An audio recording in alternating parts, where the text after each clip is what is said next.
Well, thank you so much for joining us this morning. So this is an exciting little informal kind of conversation about an upcoming opportunity that the reserve is actually going to host, and I get to also be a student, and use this platform at Rookery Bay to complete my master's capstone. So um, Peter and Mary, I don't know if we've had a chance to work together too often, but I'm in the education team at Rookery Bay. I've been there for almost 7 years. I interact with Murray a little bit more. I see him more often, or I used to. Used to. Looking forward to it again. And I run the middle school program for the reserve, and I help with outreach. And this last year it's been all hands on deck. So we're doing all kinds of great things, and we're really excited to be opening more and getting things ready for all of you to come back and help us out again. So this is just one thing that we're adding to our collection of opportunities, I guess. So I mentioned that this is related to my schooling, and I'm in the final final semesters of my master's.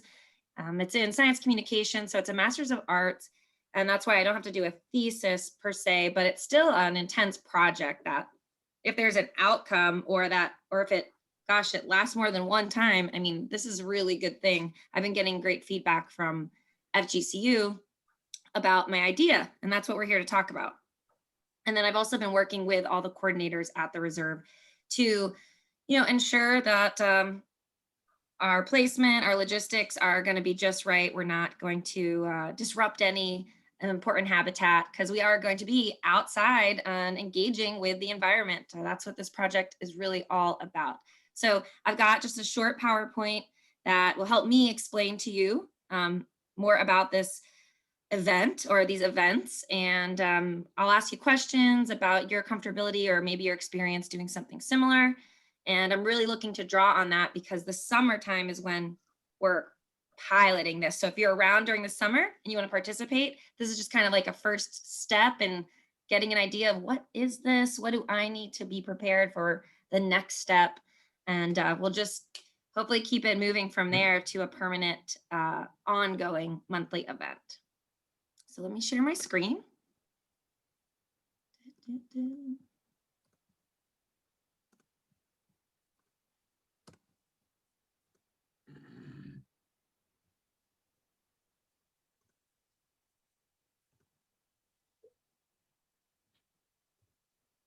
I have to shorten my gallery and so I can see my screen. If you want to change the view on your computer, in the upper right corner, there's a button that's called View. And if you click Gallery, you'll be able to see everyone who has their video on. If you click Speaker, you will only see the person speaking. So that's up to you. So the name is still in the works, what we're going to call this, but it does, give its definition and its location. So right now, this event that I am planning is called the Briggs BioBlitz. So it is a BioBlitz or a wildlife blitz. You might have heard it referred to before. And it is going to be at the Briggs Boardwalk. So this is off of Shell Island Road. Are all of you familiar with that location? You've gone down on Shell Island Road at least? Yes. Yes. Yeah. All right, great. And what about a BioBlitz or a wildlife blitz? Has anybody participated in one before? No. I have. Oh yeah, Murray, where'd you do that? At the Corkscrew, but it wasn't, ours was a herp blitz. We did just, we did a day of that, a whole crew. Fun. So a blitz is something that, I'm sure, Murray, from your experience, it helps you not only you're engaging outdoors, but you are adding to this database, right? Of species. And this idea of doing a wildlife blitz or a BioBlitz came about for me personally because I was attending one that happens at Fakahatchee Strand. And theirs is monthly, but it's only during season. And then I've also participated in wildlife blitzes that are 24 hours. So Hmm. usually those are done by national parks or at a state park level. And, for 24 hours, people are just there identifying flora, fauna, you name it. And most of the time that I have been part of one of these events, it's all on paper. Okay, so you're collecting your data and then you turn it in at the end. But they're a really fun way. It can be very informal, not a lot of pressure to spend time outdoors, to get comfortable in nature, in your environment, and then maybe even work alongside experts, right? That are out there helping you out, helping to identifying things, making sure everything's going well. So that's where I think we have the resources at Rookery Bay, to make this happen. Like, why not? And we can really serve those messages in our mission about conservation, about this is yours to enjoy, right? Yours to explore. So we can really permeate that mission by doing a wildlife blitz. And then it adds the whole citizen science or community science component, which right now, we don't maybe have a real accessible one at the reserve. So I'm thinking that this would be a really great opportunity to engage with community science and that network. We're going to build onto the database with this blitz that we already have. There's definitely gaps. I found that out just by meeting with some of our stewardship team. There's gaps in certain species lists. So this is a great way to capture some of that information. And it'll be shared by other science networks. So we get inquiries all the time. People are studying things. Have you spotted this in your reserve? Do you have this issue? Has anybody done this research yet in your designated area? And this could be an opportunity to capture something that we can say, you know what? Yeah, we did have somebody out on the boardwalk that saw that spider. We never saw it before. You can come down and take a look and do your research there. So what I'd like to do a little different than the two experiences I just mentioned is I want to make this a all year long event, monthly, but instead of just in season, I think that we can stretch it to be every month of the year so that we can get the seasonal changes from dry to summer. What happens after a hurricane? Were any birds displaced or things like that? There's all types of great information that if we're out there consistently, I think it will be useful for our team or maybe people that are coming and asking about information in the reserve itself. So how are we going to do this, right? I mentioned that most of the time where I've been writing things on paper, I saw that zebra longwing butterfly, I write it down, my time, I'm at my post. So I would like to take it the next level and use some technology. And I know that can be a little scary, but there are so many wonderful apps about that allow you to capture, whether it's picture or audio, or really even a description. You can do the same thing, but it's going to, have all the data in one location. And this will allow for everybody to use their own device as well. So I wanted to ask if anybody has experience using either the one that I have up here that I'm looking to use, iNaturalist, or there's eBird, Merlin, there's a one called Seek. Does anybody have experience using an app where they're IDing species? A little experience with iNaturalist. Okay, Peter. So have you had the chance to make your own account? Yes, I've figured out how it works, but I haven't made a lot of observations. I think I got a passion flower once, and that's about it. Beautiful. Good way to start. So, I've had a bit experience with eBird. Okay. Trouble hearing Marty. Well, is that Peter? I was having trouble hearing the last speaker. Oh, Murray said he has used iNaturalist also. Oh, no, Or eBird, sorry, eBird. eBird, yeah. Yeah. So, Mary, how about yourself? Yes, I have the Merlin app that I've periodically used. Okay. Well, this is great that at least, you know, you are familiar that this exists, this concept, because I knew about iNaturalist and I actually did not use it until last semester in school. And I used it to do a herp survey. So, and it was just, I mean, a little cumbersome at the beginning to figure out, but I really did, you know, just tailor all my data into one, you know, one piece of equipment. And then you can go in the back end and have graphs and get maps. And it's just really, really fun and pretty simple. And I did like the availability to record an audible sound versus only take a picture. And then just put in enough details. So iNaturalist is what I'm most familiar with. But again, this is a conversation as we meet in person for those who are able to do so. And we experiment with our devices and our apps, joined to the same project, which I'll tell you a little bit more about soon. You know, we can say, gosh, this is just too difficult. Let's have a paper backup or whatever we need to figure out to make this work. So iNaturalist is what I'd like to pursue this pilot summer season as our tech piece. And it's got a really neat kind of history. It actually was started by graduate students out in California. And, you know, now this app is the designated app for National Geographic. So it's really exciting. And it's a great platform for scientists to network. You're adding, you know, to the greater concept of community science. And what I love about how you can set up a project, which that's what this will be, through our education account at the reserve, you know, we'll have a project that you as your own individual account will be invited to. And you can have settings on there that say, well, this identification from so and so, you know, I'm gonna make sure that it is observed by other well-known ID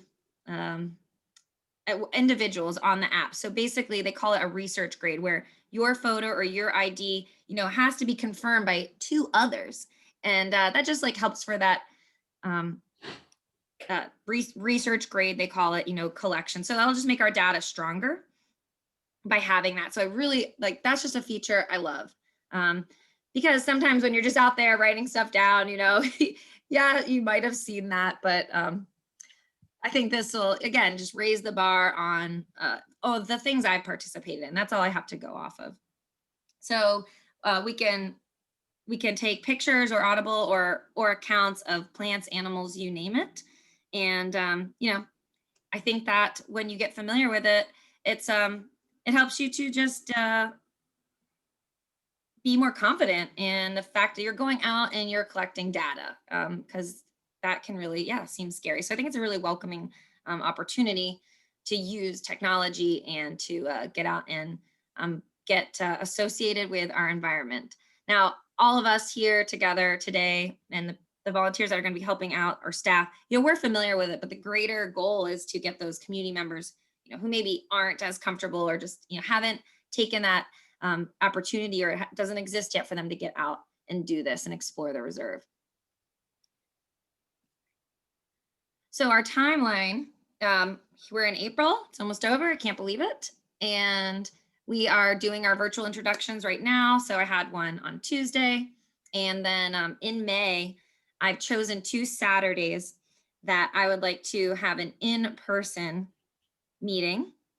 And these are on Volgistics. So I know everybody's getting used to using Volgistics. I hope that you are loving it as much as we are. And the details will be on Volgistics, but I'm also sending a follow-up email tomorrow about you know, what we discussed today. And I'll include some links and everything like, you know, that would be also on Volgistics for you to sign up. So these in-person trainings are going to reflect the same time that our monthly BioBlitz will take place. So they're going to be from 8 a.m. to 10 a.m. And this is going to be a chance to work together out on the boardwalk, look at the locations, which I'm going to bring up a map here after on the next slide, and you know, just start getting feedback and start practicing. So hopefully by creating this event, even though we're being strategic with our location and our time, because June through September, we'll pilot the real, program where it's one Saturday a month, 8 to 10. This will be kind of an avenue for some other signage or materials where we can say, hey, and this could be passive education or at the Learning Center, did you know we have this BioBlitz we do? You can participate though in ID anytime you're in the reserve. So I think this will give us some good messaging to work with so that other people who are in the reserve anytime on the water, down Shell Island Road, wherever they are, Keewaydon, you can get out this cool app and you can choose Rookery Bay as a region or a location, and you can ID things in there. So I definitely want to have that crossover. But I think these trainings and this piloting will help with that messaging for whatever we tell the public or how we tell them to get involved outside of our volunteer time wildlife blitz, if that makes sense. And then, yeah, the June through September, once a month, those are also on Logistics too, but you definitely will need to attend an in-person training to be part of those, just because we're going to be building on our knowledge and our experience together. So again, working with other departments, it's how we get things done here. And I was able to have Jill Schmidt, our GIS specialist, create this map. So we went out on the boardwalk, and this is a nice aerial. There's the parking lot on the upper left, and there's 10 locations that we chose based on the fact that it crosses over enough range of habitat, and they're separated in an earshot's distance. So, you could hear the person down, but you really can't see the next location. So that's how we strategized, and we took the GPS locations, and we'll have this kind of staked out on the boardwalk. That's my vision, at least. When we start out with these in-person trainings, we're gonna have more more spaces to fill, just so we can get more people in and seeing how comfortable they are and getting their feedback. But eventually, I think it could be limited to just 10 persons, outside of maybe myself and another staff person kind of hanging out in the front, but allowing us to go check on everybody, things like that. So that's kind of the aerial locations for where you could be positioned from 8 to 10, taking in the scene and collecting your data. I have a question. Yes, go ahead. If volunteers are assigned to a station, my specialty is botany. My subjects don't move around very much. You're not asking us to identify everything that we see on the boardwalk. You're asking us to occupy a point and identify everything that flies or moves by. So, yes, partially, but I was encouraged to include plants from our stewardship team because of the seasonal changes. So this is something that I think I need to tease out more. And our summer approach will be a separate project than when, let's say, this takes off, because we need to figure this out. When things are flowering, after a burn, this there was less of this, there was more of this invasive. So I think plant communities will be important to capture, and also help in getting people comfortable using the app, by taking that picture of the plant that is literally right there in close proximity at the boardwalk, versus, hey, I think I saw this bird. Here's a sound clip of it, or, that this is too far away. I just wrote it down. So what are your thoughts about, that? Or does that make sense? I think so. you'll be asking people to stay within a certain radius of their position and only identify things that they see within that. I can Yes. hack it. I know my birds, but Okay. I don't know my herps very well.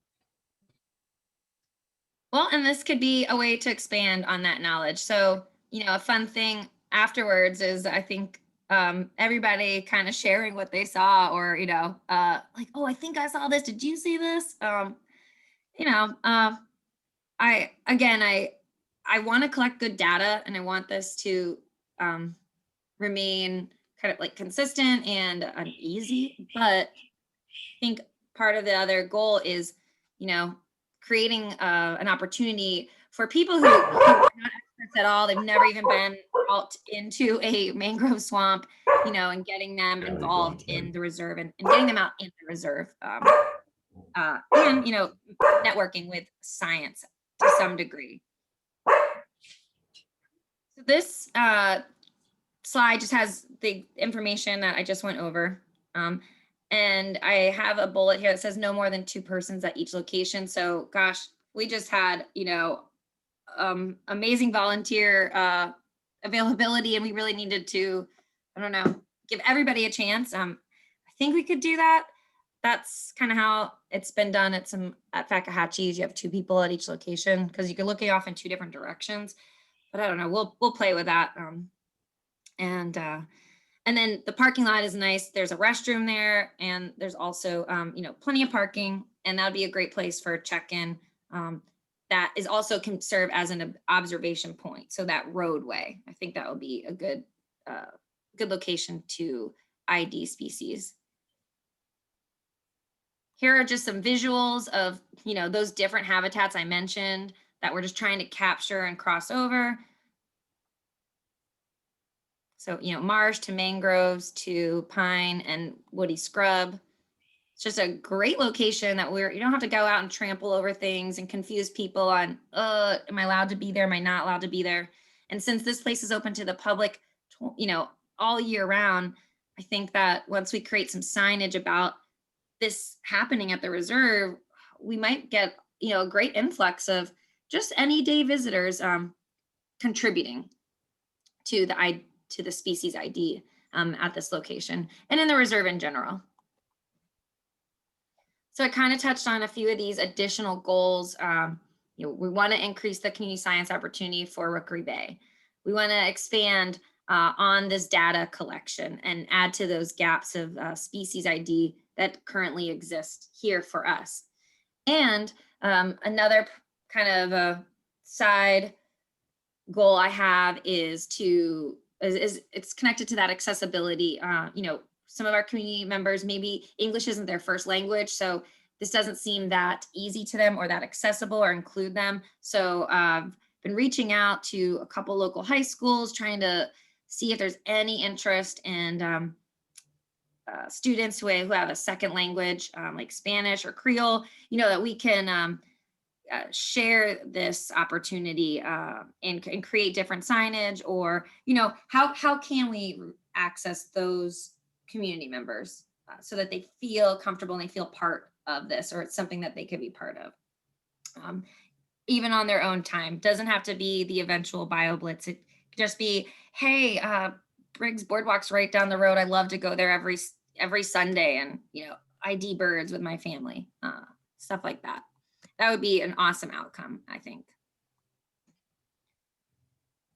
All right, I'm going to stop sharing that. So I'm trying to think. I know there's like 17 things I forgot, but yeah, that's this is my idea for my project in a nutshell. I'm going a little bit beyond the requirements because we're actually going to do this, and a lot of times these are just ideas and plans that students they have in place, and hey, maybe it could happen. But I am fortunate to be part of this family and coordinate with such that we've agreed this is a great idea, and yeah, and it will be a legacy project, perhaps, that we can all help make possible. So with that, if I can field any questions or concerns, I'd be happy to. And we can maybe stop recording, you think, Sarah?